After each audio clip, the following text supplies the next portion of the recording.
Imam Syafi'i itu Bu, lahir dalam keadaan ayahnya sudah meninggal dunia. Tahu semua kan ceritanya kan? Lahirnya di mana? Di bidan sebelah mana? Di BKIA, rumah sakit atau di mana? Ayo, tak kasih pertanyaan, yang bisa jawab tak kasih hadiah. Hadiahnya nanti suaminya tak carikan istri lagi. Biar tidak capek-capek Anda, mosok ngerumat bojo petung dino gak kesel. Dum-dum mbek kancane, Mbak sing telung dino sampean rumat nih Mbak ya. Kok sing telung dino aku. Mau begitu? Nyuci baju ndak capek. Loh, diewangi perempuan lain kan enak Bu. Telung dino kono sing umbah-umbah, telung dino kene sing ndak kepingin. Ya sudah, gagal. Belum masuk dakwahnya nanti insya Allah. Panjenengan sering-sering buka YouTube saya gitu loh. Insya Allah panjenengan legowo nanti. Oh ya wes rapopo. Sering. Lah kok masih belum masuk-masuk? Tuh. Loh, Anda tidak perlu ikhlas, yang ibadah suami kok Anda yang ikhlas. Saya tunggu dulu. Ini perlu diluruskan ini. Nikah itu ibadah apa enggak? Ibadah. Berarti ketika seorang suami menikah, yang perlu ikhlas mosok istrinya. Loh, yang ibadah siapa? Yang dituntut ikhlas itu yang ibadah atau yang bukan ibadah? Loh, yang berarti suami, yang penting suaminya ikhlas ya jalan saja. Istri mau ikhlas tidak ikhlas urusan belakang. Karena minta maaf lebih penting dibanding minta izin. Minta maaf lebih mudah dibanding minta izin. Loh ya ora mungkin toh Bu, masa entuk sing pertama wis elek, sing kedua elek maneh. Kata siapa? Panjenengan tak carikan nanti hadisnya. Nah, Ibunda Aisyah itu sempat tidak sepakat ketika Nabi Muhammad mau nikah sama Ummu Salamah. Itu bukan karena apa? Ibunda Aisyah bilang apa? Ya Rasul, jangan Ummu Salamah. Ummu Salamah anaknya akeh. Kata Rasul apa? Loh, kalau saya nikah sama ibunya ya anaknya anak saya. Ternyata bukan karena itu. Ummu Salamah itu perempuan paling cantik di zamannya. Mau lagi? Sofia itu anake wong sogeh, ayu gak karuan. Bapake sogeh, anake mau lagi. Oh. Iki lho mosok rabi. Lek rondone sik kempling nggih mboten napa-napa. Ummu Salamah itu dinikah Nabi usianya berapa? 27 tahun. Mau Ustaz? Kalau saya ya mau. Sudah. Sudah. Imam Syafi'i lahir di mana? Di Gaza. Ketika Imam Syafi'i lahir, Gaza di zaman itu bukan kotanya ilmu. Maaf guyon aja tadi. Bukan kotanya ilmu. Dalam keadaan Imam Syafi'i bukan dari keluarga kaya, maka ibunya mikir ini bapaknya sudah meninggal, di sini bukan tempatnya ilmu. Kalau anak saya tinggal di sini terus dia tidak akan jadi ulama. Apa yang terjadi? Umur 2 tahun sama ibunya digendong pindah ke Mekah, jalan kaki. Palestina sampai Mekah. Sampai di Mekah, ibundanya Imam Syafi'i cari kontrakan rumah, kerjanya apa? Tukang cuci bajunya orang Quraisy. Tukang apa? Kerja. Yang penting rumah kebayar, anak bisa makan. Ketika Imam Syafi'i mulai besar sedikit, Imam Syafi'i ditaruh majelisnya ulama-ulama Mekah. Ditaruh di majelis yang satu. Ini ibunya Bu. Terus tanya sama teman-teman di situ. Di sini majelisnya bubarnya jam berapa? Nanti Imam Syafi'i ditaruh, ibunya kerja. Nanti di jam bubarnya, ibunya sudah nunggu di situ. Jadi yang kerjaannya sekarang ternak teri, antar anak sekolah. Antar anak, antar istri dulu, ternak teri. Antar anak, antar istri. Itu ya semi-semi seperti ibundanya Imam Syafi'i. Isuk ngenterne, jam 10, jemput. Itu begitu. Dan di Pare Ustadz, ada pengajian di jam itu. Ini mungkin di Lamongan bisa ditiru ini, Sedayu Lawas ini. Jadi ibu-ibu yang nganter anaknya sekolah kan biasanya kan jagong di sekolahan. Gosip, ayu ting ting Kak Sito rabi lah sing Gosip apa eh, Haji Torik sudah haji umur 2 bulan, tahu? Haji Torik. Itu kan yang lagi rame sekarang ya. Torik juga sudah haji loh. Ini Torik umur 2 bulan. Itu sudah ibu bawa. Bukan umroh, Bo. Haji. Ustadz kok ya tahu ya. Loh kalau Ustadz ya harus update untuk bahan dakwah gitu loh kan. Nah sudah. Itu daripada ibu-ibunya jagong sambil gosip. Ibu yang nunggu anaknya sekolah itu diadakan pengajian. Sampai sekarang di Pare itu banyak pengajian jam 8 sampai jam 10. Nanti pagi. Di sini ada juga. Nah itu bagus. Supaya ibu-ibunya itu enggak gosip. Sudah itu ibunya Imam Syafi'i.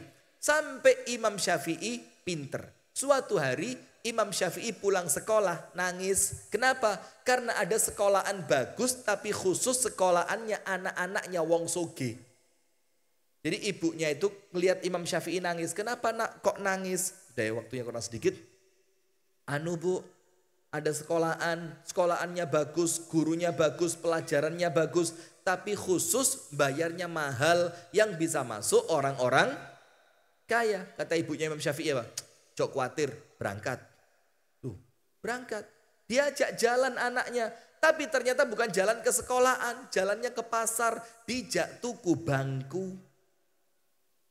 Setelah bangkunya kebeli. Sama ibunya suruh ngangkat. Angkat nak. Diangkat. Ibunya berangkat ke sekolahan yang tadi khusus anaknya orang kaya. Terus ibunya itu Imam Syafi'i disuruh nunggu. Syafi'i tunggu di situ. Ibunya keliling di kelas tadi. Dari luar kelas. Dicari tempat mana yang paling jelas suaranya guru dari luar kelas. Dipikir, oh ini kerungu, tapi kadang-kadang suaranya hilang. Oh sebelah sini kedengeran, tapi kecampur suara yang lain. Sampai ketemu tempat yang suara di luar kelas paling jelas. Bisa mendengarkan guru dari luar kelas. Syafi'i dipanggil, Syafi'i sini. Setiap hari taruh kursimu di sini. Nanti pulang kursi ini angkatan gaun mulai. Menisuk ngangkat kursi DKN kini maneh. Apa kata ibunya? Dzakiyun mithluk yata'allam min huna. Anak cerdas model kamu cukup dari sini bisa pinter. Dan betul temennya pulang pergi bawa buku. Imam Syafi'i pulang pergi ngangkat bangku. Jangan dianggap tidak ada bullying di zaman itu. Yono ae. Bangku. Suatu hari guru di kelasnya anak orang kaya gurunya tidak masuk. Imam Syafi'i memberanikan diri. Apa itu kata Imam Syafi'i? Kalau boleh hari ini saya mau ngajar. Anak-anak wong sugih kan biasa ya rodok gimana gitu kan. Kata, biarin. Nanti kalau keliru-keliru kita bully dia. Ngajar Imam Syafi'i kecil. Di kelasnya anak orang kaya. Sampai hari itu semua teman-temannya terperanjak. Kok luwe enak koncone awake dhewe timbang gurune awake dhewe. Ketika mereka pulang mereka ngomong ke bapaknya, Pak guru kita dipecat aja. Bapaknya bingung, lah no apa? Kami dapat guru yang lebih pintar. Siapa? Teman kami sendiri, namanya Muhammad. Sudah besoknya bapaknya penasaran. Anaknya sekolah, bapaknya melok sekolah. Mendengarkan Imam Syafi'i ngajar, bapaknya melok sekolah. Loh. Kok pinter Ram? Mulai hari itu Imam Syafi'i jadi guru di sekolahan anak orang kaya. Setelah mulai hari itu, kata Imam Syafi'i apa? Bu, mulai hari ini tidak usah kerja. Loh, terus makan apa? Saya yang kerja. Berkat ibu yang pejuang. Gini loh bu. Maka itulah peran ibu. Nyemangati anaknya. Jangan anak melbu pondok nangis. Anakku mangan opo? Mangan lempung. Itu perannya ibu-ibu. Disemangati anaknya. Ditungakno kalau bengi. Jangan anaknya mondok ibunya ngorok. Lawang ibu-ibu sekarang mondok no anak supaya apa? Cek iso gele arisan. Gak diributi? Gak bisa. Anak mondok ibu doa. Tirakat, puasa, tahajud, ngaji, sodako. Supaya anaknya di pondok sama Allah dijaga. Tak ceritanya sedikit cerita saya. Saya sama umi saya. Enggak, waktunya habis. Saya waktu awal mondok itu yang nyemangati umi saya. Saya enggak mau mondok. Umi saya bilang apa? Gini loh nak, semua kakak-kakakmu nak itu sekolahnya umum. Ada yang akuntansi, ada yang apoteker, ada yang kedokteran. Saya jatah anak keempat. wayahmu mondok nak. Saya tanya sama umi saya, kenapa? Yang lainnya dokter, akuntansi sama apoteker, saya kok disuruh mondok? Protes saya kan. Umi saya bilang gini loh, nanti kalau umi sama abimu meninggal, ndak ada yang bisa nyolati, ndak ada yang bisa doakan. Kalau kamu ndak mondok, ini terus mama yang ngirimi doa di kuburan siapa? Itu langsung tek saya. Oh iya, berarti saya harus mondok. Sudah masuk pondok ternyata ndak enak. Saya malam pertama di pondok dikewampleng sama teman saya arek Pasuruan. Namanya Asadi Humam. Sampai saiki seiling saya. Wah itu anak Masya Allah. Malam pertama di pondok bu. Sementara saya melbune telat. Gak kenal konco. Kenal arek situ aja dikewampleng. Pawok. Pulang makan malam itu serius. Setelah makan malam masuk asrama. Tuwoko. Pawok. Rap. Waduh, Arab nih. Lemangan gak oleh rame. Waduh brebes mili saya bu. Arek cilik lulus SD bu, mondok turun duwe konco di kampleng. Itu langsung mikir saya, menesuk kabur aku. Betul, besok pagi ketika mikrolog sudah lewat, saya kabur. Habis sholat subuh. Itu kok ketahuan ustadz saya namanya Ustadz Hasan. Itu orang Arab juga waktu itu. Sama Ustadz Hasan di Uber. Duk, duk, duk, duk, duk. Dimasukkan kamarnya. Rifki, sudah kamu tidak usah tidur di asrama, tidur di kamarnya Ustadz Hasan. Masya Allah. Terus banyak cerita-cerita saya masuk pondok bareng Arab Batu, kota Batu, kan dari Batu. Itu pitu. Sing 6 metu kabeh, sisa saya tok. Ada yang metu gara-gara gelut ibu gak tego. Ada yang metu gara-gara gudiken ibu gak tego. Ada yang metu gara-gara lemari ini dijebol ibu gak tego. Itu saya lakukan semua, umi saya tego. Satu gelut, wah besok ibunya datang dijak mulai. Saya gelut pisan, wah umi saya datang. Umi saya bilang, yang ini. Kapan waktu saya gudikan, wah kesempatan ini, gudikan ini. Saya telepon umi saya, ma gudikan sawak mana, naik sak geden-geden saya bilang. Umi saya datang tak buka rumah. Kata umi saya, nah iki sah dadi arek pondok. Lek durung mikir saya, ya Allah. Lemari dijebol, saya jebol sendiri lemari saya. Saya telepon umi saya, ma lemariku dijebol. Tak tukokno lemari anyar. Aduh ya Allah.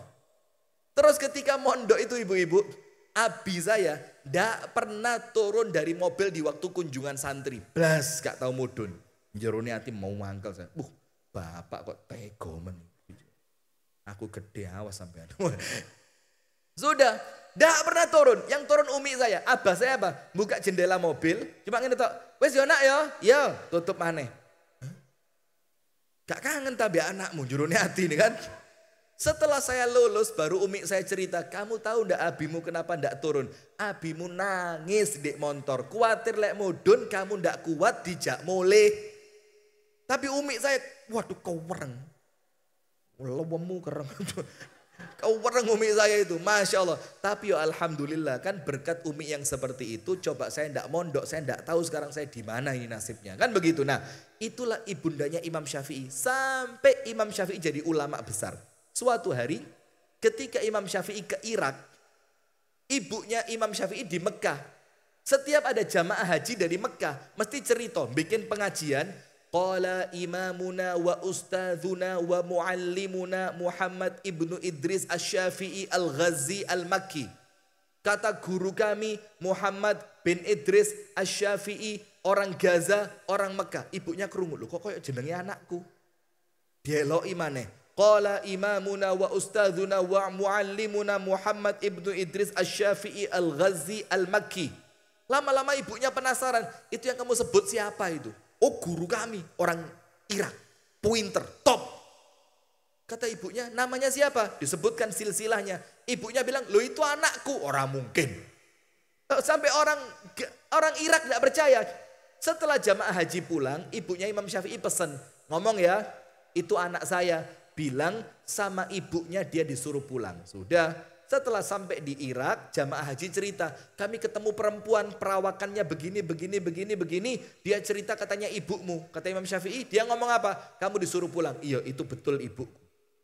Sudah, maka Imam Syafi'i mengumumkan di majelisnya, bulan depan saya mau pulang ke Mekah. Murid-muridnya bu, gawani unto, gawani kain, gawani emas, macem-macem macam-macam dibawakan. Sampai ketika Imam Syafi'i pulang ke Mekah, itu seperti kafilah dagang. Seperti apa? Untone akeh, jarane akeh, bawa kain, bawa emas, bawa makanan, macam-macam dibawa. Sampai pintu gerbang kota Mekah, muridnya disuruh masuk duluan. Masuk, izin kepada ibuku, bilang anaknya datang. Dicari rumah ibunya, diketuk, dibilang saya muridnya anakmu dan anakmu minta izin untuk masuk ke kota Mekah. Ibunya tanya, wama ma'ahu, dia bawa apa? Dikira muridnya, ibunya Imam Syafi'i kemalan harta. Dibilang dia bawa unta sekian, bawa kuda sekian, bawa emas, bawa kain, bawa ini, bawa itu. Kata ibunya apa? Murhu bi an yarji'a ilal Iraq. Ngomong sama anak saya, ndak usah ke Mekah, suruh balik ke Irak saja. Muridnya bingung, oh bos ibu mau iki. Lapor sama Imam Syafi'i, ya Imam, kamu sama ibumu suruh balik. Waduh, kata Imam Syafi'i, mesti kamu salah ngomong ini. Ibuku tanya apa? Ibumu tanya, anakku bawa apa? Tak cerita nih, untone akeh, juarane akeh, emasnya akeh, kainnya akeh. Kata Imam Syafi'i, kamu keliru. Ibuku sebelum aku berangkat ngomong apa? Jangan pulang kecuali bawa ilmu. Maka apa yang terjadi? Itu hartanya didum sampai entek. Sampai diceritakan dalam riwayatnya, hari itu di Mekah tidak ada orang miskin. Keduman uangnya Imam Syafi'i. Setelah hartanya habis, muridnya dikirim, wes balik lagi ke ibuku, bilang wes entek kabeh. Balik, ditanya sama ibunya, sekarang apa? Hartane entek, kari ilmu netok. Apa kata ibunya? Marhaban bisyafi'i. Selamat datang untuk anakku. Coba bayangin. Jadi le anak melbu pondok, bu aja diributi. Kon kerja apa kok nak? Mosok sarungan tok nenteng kitab, ngalor ngidul kopiai menceng, bojone akeh. Ndak usah diributi, biar cari ilmu, fokus. Rezeki Allah yang ngatur.